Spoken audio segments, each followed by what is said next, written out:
Bom dia, galera do quarto ano. Coisa boa estarmos juntos mais uma semana. Que Deus abençoe a todos.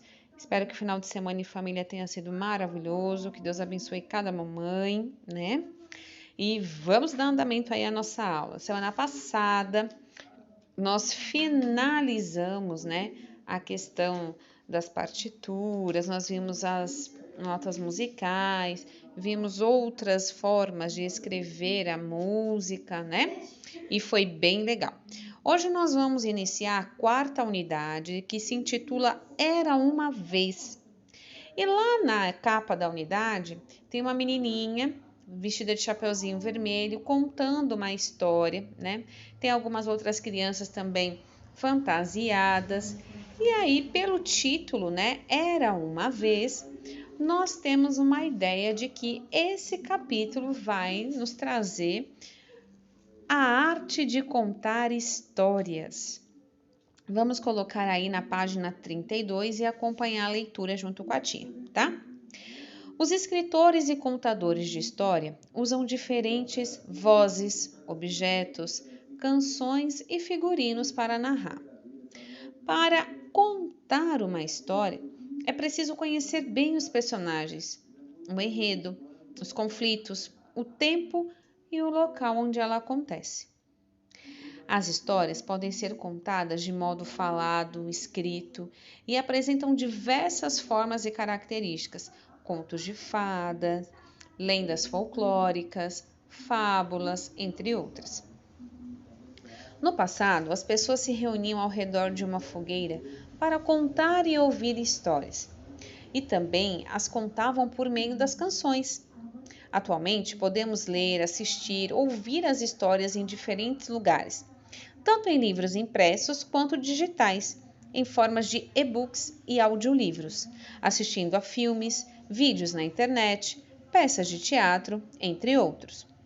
Uma mesma história pode ser contada de diferentes maneiras, e o jeito de contar pode torná-las mais ou menos interessantes.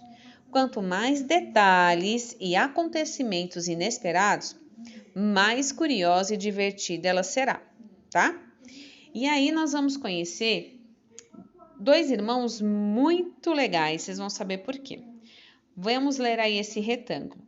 Os irmãos Jacob e Willie Green foram os responsáveis pelo registro escrito de diversos contos e histórias contadas oralmente por meio da fala. Atualmente, eles são dois dos mais conhecidos escritores de história do mundo. Entre os contos resgatados e recontados pelos irmãos estão Chapeuzinho Vermelho, Rapunzel, Cinderela e Branca de Neve. Jacob Green, o irmão mais velho, nasceu em 1785 e Welling nasceu um ano depois, em 1786, ambos na Alemanha. Então, olha só, vamos fazer aqui um apanhado. Nós conhecemos aqui os irmãos Green, que escreveram vários contos de fadas famosíssimos, né?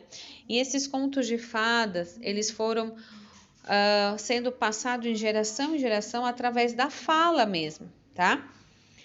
Por isso que pode ter várias versões dessas histórias, tá bom? Nós vimos aqui que hoje nós temos uma vasta forma de ter contato com as histórias, através dos livros impressos, dos livros digitais, filmes, vídeos, mas antigamente as histórias eram passadas de geração em geração através da fala, do contar histórias, né? Tinha sempre alguém que contava uma história. E geralmente essa cultura vem sempre com os mais velhos, né? Os mais velhos sempre gostam, né, de estar recontando histórias, causos, né, que do passado que vão sendo trazidos para o presente e que a gente vai passando aí também adiante, né? Outra coisa que está interessante aqui nesse texto é que, vamos supor, quando a gente história, ela pode ser colocada, né, para ser lida ou também para ser encenada no teatro, né?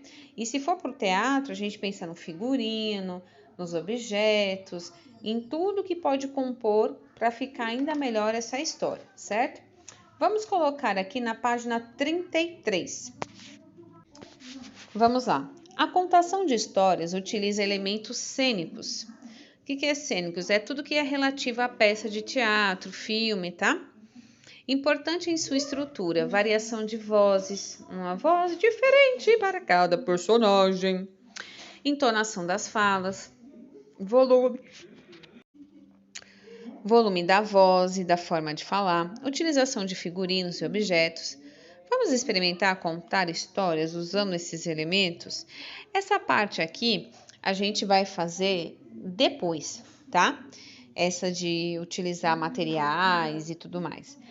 Hoje eu quero que vocês se concentrem nessa atividade aqui de baixo, que está escrito assim: arte em casa. Histórias podem ser contadas, podem ser criadas com base em variadas fontes de inspiração. E uma delas é a imagem. Escolha uma das imagens a seguir para inventar uma narrativa, uma história. Invista na elaboração dos personagens, na descrição do local onde acontece a história e na estruturação dos acontecimentos e conflitos da narrativa. Porque lembre-se, toda a história tem começo, meio e fim. Aqui na primeira cena, na primeira imagem, nós temos aí uma tempestade acontecendo, né? E um navio aí no meio da tempestade. Na segunda imagem, nós temos uma cidade futurística. E na terceira imagem, nós temos uma pessoa na floresta. Então, vocês vão escolher um desses cenários para criar uma história que aconteça dentro deste cenário. Vocês vão escrever. Como o espaço é muito limitado aqui no caderno, no livro, vocês vão poder escrever no caderno de vocês, certo? Preste atenção no que o exercício está pedindo, porque você vai investir, você vai criar também os personagens, você tem que falar desse local, quais são os desfechos que vai acontecer nessa história, né? Lembra que tudo tem que fazer sentido, tem que ficar certinho, amarradinho, tá? E principalmente capriche na letra, certo? Então, como essa tarefa é um pouquinho demorada, pretendo não passar outra atividade até que vocês concluam essa, tá bom? Beijo, fiquem com Deus.